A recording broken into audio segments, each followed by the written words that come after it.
તો જૈન ધર્મમાં સાત્વિક ભોજનનું ઘણું મહત્ત્વ છે.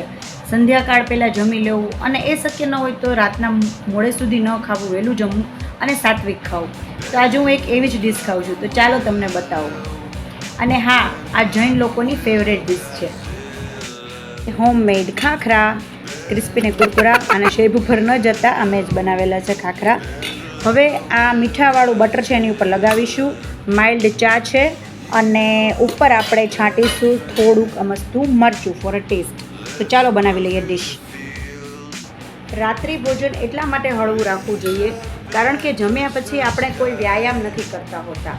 જમ્યા પછી મોટાભાગે આપણે જે છે એ થોડું ઘણું ઈતર તીતર વર્ક કરીએ છીએ, ટીવી જોઈએ છીએ, મોબાઈલ યુઝ કરીએ છીએ અને પછી આપણે જે છે એ સૂઈ જતા હોઈએ છીએ.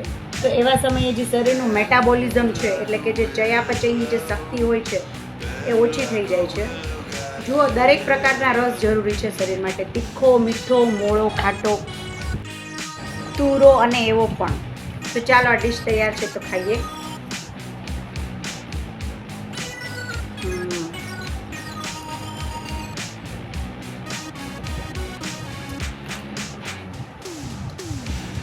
આ વાસણ બગડેલું હતું તો પછી મેં આમાં જ ચાય ગાળી લીધી.